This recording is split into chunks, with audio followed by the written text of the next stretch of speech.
I'm going to show you one of our options for art curriculum at HomeLink. We have used this art curriculum for 2 years. The company just switched over and broke up the volumes a little bit differently.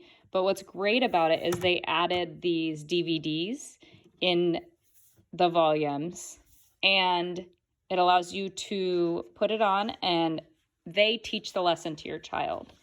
So if you're not comfortable teaching art, then you pop in the lesson and it will teach it for you. You can order the art kit that comes with it, and it will give you absolutely everything that you need to be able to do the projects, except for there's one that requires like a paper towel roll, but all the main art supplies come with it. So the way it's broken up is, I'll show you the beginning. The table of contents shows you all the different topics. So here they're learning watercolor crayons. And then we're learning about identifying and mixing colors.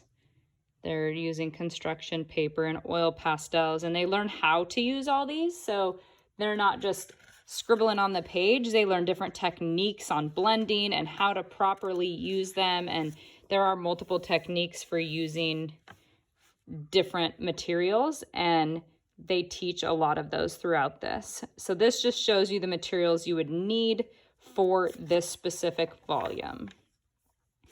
You would plug in the video here. It tells you the video that you would use on the DVD, and then it goes into what the child will be learning and creating. You can just read what is on the page to them if you would like.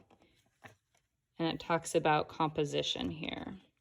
In lesson 2,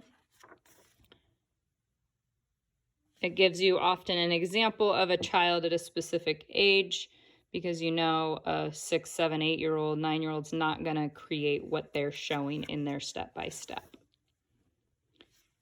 It really tries to explain different methods of artists creating art. I always encourage people to talk about there's not mistakes in art.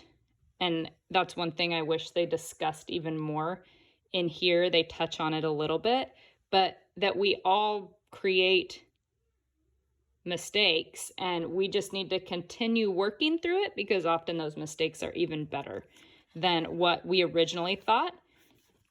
Kids often start to focus on, well, mine doesn't look like theirs looks.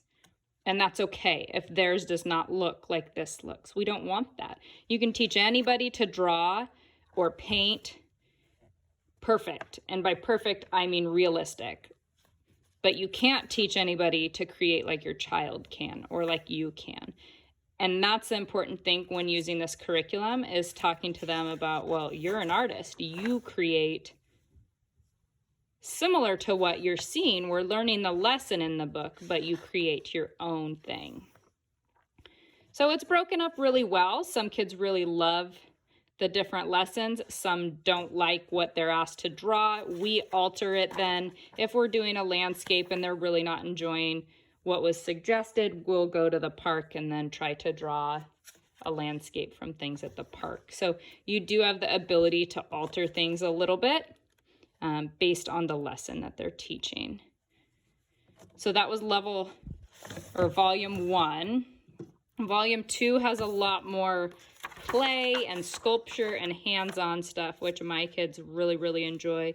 As you can see, you do pottery, and there's carvings and mosaics, and then there's some more clay up at the top. And so you do have the clay in this section.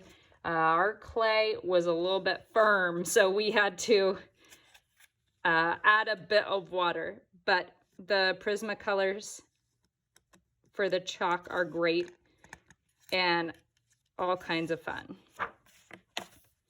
So it breaks it up, just art over different time periods and different locations.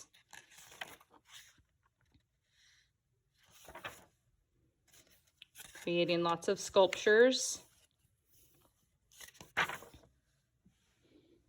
But it's not often, for example, that we draw on black paper. And so this is a great introduction to different mediums to be used. art in different locations like the pyramids.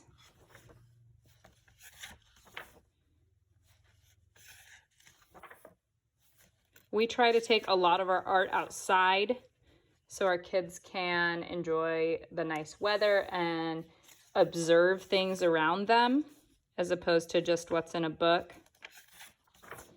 But overall, this is a decent curriculum. We like to expand on a lot of it though. The clay stuff has been our favorite. Hope that helped. All right, bye.